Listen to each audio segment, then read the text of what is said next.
I need to clear something up with the internet because apparently there's a lot of mass confusion about this. CCS. Little do a lot of people know, but there are actually two different versions of this. Okay, maybe they see it in pictures, but they have no idea that they literally are two different versions of CCS. And in this video, I'm going to explain the differences between CCS Type 1 and CCS Type 2, and which one is better and why we shouldn't be using both. Let's begin. So if I had to explain to you which version of CCS is actually better, I have to say it's Type 2. And the reason for this is because when you actually take a look at the differences between the two connectors themselves, it literally seems like CCS Generation 1 and then introducing CCS 2.0, the next generation of CCS technology. As we go on to explain the differences between these two connectors, you're definitely going to get a lot of these vibes because, believe it or not, in every single category that I mentioned, CCS2 is actually better in like literally the ways that I'm about to mention. So let's talk about a few key things that a connector design needs to focus on. Security, which is basically how it latches into the vehicle. I put a lot of emphasis on this, and there's a reason why CCS Type 1 in the United States fails so badly. So latching mechanism, general power output and specifications, ease of use to maneuver, safety. That's a very important one because, again, one of these connectors can be very unsafe if it happens to be broken in a specific key area. So yeah, there's basically those four things: security, safety, power throughput, and maneuverability. Ease of use. So the first category we're going to dive in is the ease of use category. And for the most part, this is literally just moving this thing around and trying to actually plug it into the vehicle. Now, I personally cannot gauge this because the version of CCS that I personally have maneuvered is CCS Type 1 because I live here in America. Meanwhile, CCS Type 2 is in Europe, and I've personally never have been to Europe. So because of this, I have zero experience actually trying to maneuver CCS2 cables. So the way I am rating this is basically how I've seen the same person, Kyle Connor, actually maneuver these cables because he's been to Europe to maneuver CCS cables, plugging them into CCS2 vehicles in Europe. So I'm actually going to completely base this whole easy to plug in metric based off of one entire person's experience, which is not mine. It's actually Kyle Connor's because he lives here in the US, so therefore he has a lot of experience with CCS Type 1, but he's also traveled to Europe a lot and has a fair amount of experience with CCS Type 2. So I'm going to base my judgments off of that. Okay, it is randomly gotten hot in here, so I gotta take this off.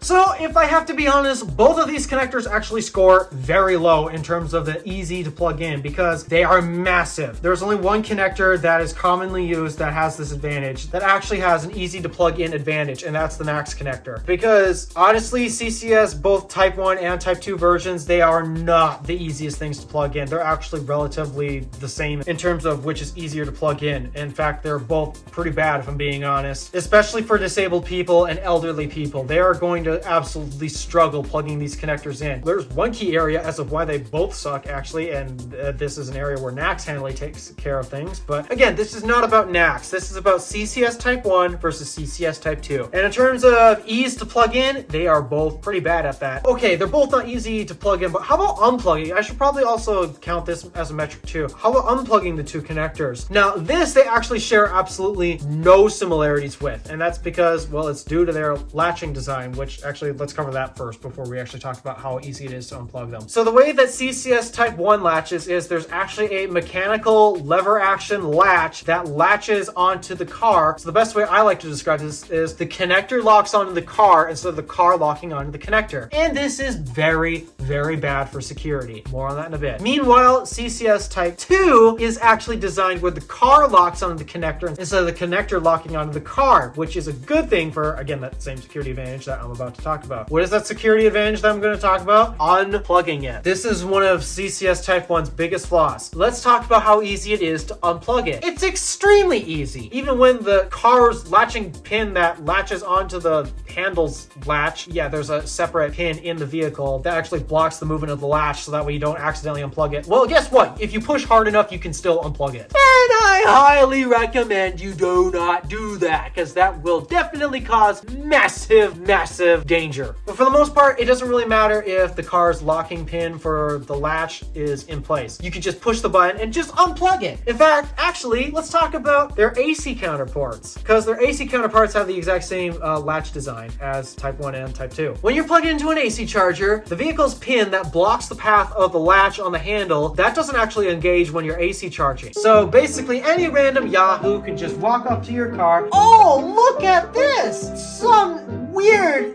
electric freak is charging their vehicle. If there was only one way to show him that he's stupid for buying an electric. Oh, wait, this isn't locked in the vehicle. The connector locks on the car instead of the car locking onto the connector. I can just be a total jack, unplug this thing so he can't charge his electric car. Wow, that's awesome. How did they let this oversight happen? So yeah, that's the problem with Type 1. It's way too easy to unplug where random Yahoos are actually unplugging it. This is not good. Meanwhile, Type 2 actually has the opposite problem. In fact, actually that thing is really difficult to unplug. So not only is it difficult to plug in, it's also difficult to unplug. Now, I do have to point out, this really depends on the CCS handle that you actually have plugged in, because Tesla's CCS handle actually perfectly solves this issue. But I have yet to see another CCS Type 2 handle that actually does what Tesla does. Tesla, just like on the NACS connector, there's an electronic button on the NACS connector that breaks the voltage in the proximity pilot to let the vehicle know, hey, it's time to unplug, stop charging, and release the handle. Tesla has that exact same button in their CCS Type 2 handle, where it electronically tells the vehicle, all right, time to unplug. Meanwhile, the majority of CCS Type 2 handles that I've seen that are not on Tesla superchargers, they don't have that button. In fact, they don't have any button on the handle at all to tell the car, hey, I'm trying to unplug. Instead, what you'll find quite often is the cars will actually have a button within the charge port itself that will actually tell the car, all right, we're unplugging, let's let go of the charge connector. Or some cars will not even have a button at all. And instead, what you have to do is you have to dig around in your pocket, look for your keys, and then double click the unlock button, and that will also unlock the charge port, so that way you can unplug the car. So yeah, I think Tesla does it better. I am genuinely confused as to why other CCS2 handle makers, including Phoenix Contact, Huber and Schooner, why do their handles not have like an electronic button like Tesla does? Like, to my knowledge, that's not a patent. If Tesla can put an electronic button on the NACS connector and their CCS Type 2 handles, then I am pretty sure that you guys could also put an electronic button that does the same thing. So in terms of random Yahoos unplugging your CCS Type 2 vehicle, well, that's really hard to do actually, because that thing actually has a hard time letting go of the connector, even just for you, the owner of the vehicle. Meanwhile, Type 1, that thing is so insecure. Any random Yahoo can just unplug that. Yeah, I guess they don't exactly bode well in the unplugging experience. Yes, it's easy for Type 1. The fact that it's that easy actually causes a security and a safety risk. They both also score very low in terms of just ease of use. One being way too easy to unplug, the other being way too hard to unplug, and both being a pain in the ass to plug in the first place. Security, however, this is where Type 2 shines. It's hard to unplug that thing. So because of that, CCS Type 2 is going to take the security thing. Safety! CCS2 is also going to take this. Why is that? Due to the fact that the Type 1 version of this connector happens to have a physical latch that is what holds the connector onto the car in the first place. All it takes is that latch to break, which, guys, it is perfectly possible for that latch to break. You instantly have a safety risk. All it takes is for someone to trip over that cable and you get a major arc flash. You are most likely going to damage your vehicle and hurt yourself if that cable were accidentally to unplug, all because the latch is broken. So yeah, Type 1, very major safety risk.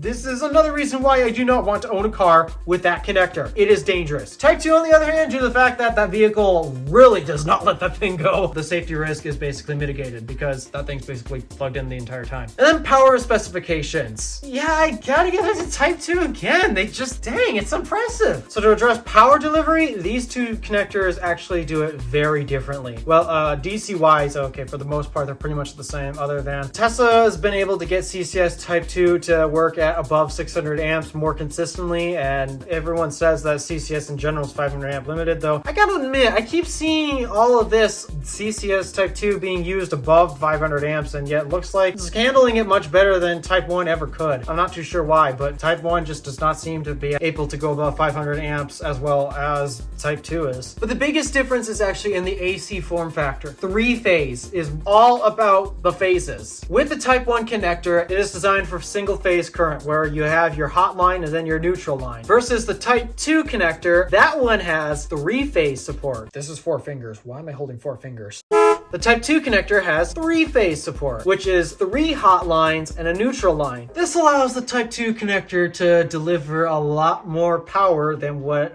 Type 1 ever could, because just say it is very capable. Like, if you actually take a look at a Tesla in Europe, you might notice that their onboard chargers go up to like 16 amps on 3-phase. I'm not entirely sure how that works, but what I do know is that 3-phase actually gives it a big advantage, especially in Europe. Meanwhile, if you actually plug a vehicle with the Type 1 connector here in North America, and actually this goes for the NACS connector too. The NACS connector is single phase only, which yes, CCS does have a 3-phase version. It's called the Type 2 connector. When you plug in an electric car here in America into a supply that is actually a 3-phase supply, like apartment complexes or a lot of other work business industries, they'll use 3-phase themselves. You may realize that you're not actually getting full power than what your car might actually be able to take, compared to when you plug in at home, which is your standard single phase outlet. What's going on there? Actually, you might notice if you pay attention to the statistics that your vehicle may potentially give you, if your vehicle does give you those statistics at all, you might notice when you plug into a 3-phase outlet, your voltage drops just a little bit. It drops from 240 volts to 208. If you plug into an outlet on a building that has 3-phase power incoming, you're most likely going to see 208 volts come through that instead of 240 like you see at home. So that might explain why you might see a little slower charging when you're charging at work if you do that, or at apartment complexes, because, well, big building, therefore 3-phase might make more sense. I'm not entirely sure. I hear that 3-phase is a little more common in the residential space in Europe, which is probably the reason why they ultimately decided to support 3-phase in their CCS connector, which, okay, I guess that makes sense. Here in North America, it doesn't make much sense in the residential space, and that's the primary place where your car is supposed to be AC charging in the first place. So, okay, I guess that makes sense, but still, yeah, the Type 2 connector also has 3-phase support on top of just, well, murdering that Type 1 connector in all other fields like security and safety, to the biggest features that I do not think are considered enough. So overall, we talked about these 4 categories: ease of use, safety, security, and general power delivery. It's very clear that the CCS Type 2 is the clear winner in these categories. Yeah, they both fail the ease of use, and that's just because CCS's design is unnecessarily bulky. You do not need it to actually be that big. All you have to do is do exactly what NACS did for Type 1, where basically you got rid of the DC pins and you just use the same AC pins for the DC pins. It just made the AC pins bigger and bulkier. Therefore, yeah, you're taking up less space. Therefore, it's much easier to plug that thing in, compared to CCS Type 1, where you got 7 pins and then 9 with Type 2. So yeah, they're big and bulky. That makes them not exactly easy to plug in. But after that, CCS2 just absolutely runs away with the rest of the whole categories. Safety, that thing is very well secured to the point where it's actually a bit of a pain to disconnect that thing, but that does ensure you that that thing is definitely in there, which only improves safety, because that means the likelihood of that thing getting accidentally unplugged, causing an arc flash, is very low. And in terms of power delivery, again, the DC pins seem to hold up better above 500 amps than Type 1 does, and the 3-phase support only just blows the AC standard on the Type 1 connector. Just, you get the point. Overall, CCS Type 2 is a way better connector compared to the Type 1. This is why I consider them to be like 2 completely generations, not just form factors developed at the same time. I believe they were developed at the same time, but just looking at the two, it doesn't feel like they were developed at the same time. It feels like they were a generation apart. We start off with CCS Type 1, and then after that, introducing CCS 2.0, fixing some major flaws with the Type 1 connector, like the security of that thing thing being latched properly. Improved safety, because that thing is properly secured, there's no chance of accidentally unplugging that, causing an arc flash and hospitalization. It's overall better. It literally feels like there's a generational gap between the two. Now at the end of the day, NACS is still the better standard, but of course, Europe is Europe. The EU is stubborn about so many things, and the charging standard that they picked, despite that, actually I do believe that it is technically a little bulkier than CCS Type 1, but genuinely I justified that bulk to the fact that they need the 2 extra pins in order to accommodate for the 3-phase support. Then again, maybe they only need 7 pins in general, because if I'm looking at it correctly, I think if you combine the 4 pins that actually transmit power to the onboard charger, wire it up correctly, I think you actually could be able to put some very decent power through those pins. And again, I'm not exactly an expert on connector design, but I do know a good design when I see one, and CCS is just not a good design in general. So as long as I am here in North America, where we still have the choice to use better standards than others, I am obviously going to pick NACS over CCS Type 1, because even compared to its other sibling, CCS Type 2, it just sucks. There's your comparison between the two. And where will you find these ports? Again, here in North America, we are stuck with a crappier version, which is the Type 1 connector. Meanwhile, Europe gets the better Type 2 version, though I will admit it is still not as good as NACS. NACS is still the best one. Even though, yeah, it does have 3-phase AC support, which, okay, yeah, they've got me there, but still, again, NACS is better. Small form factor, properly secured, amazing power throughput, and safe. So yeah, there's that. All right, thank you for watching. Do me a favor and interact with the stuff below. My name is DeWolf, Random Alpha, signing out.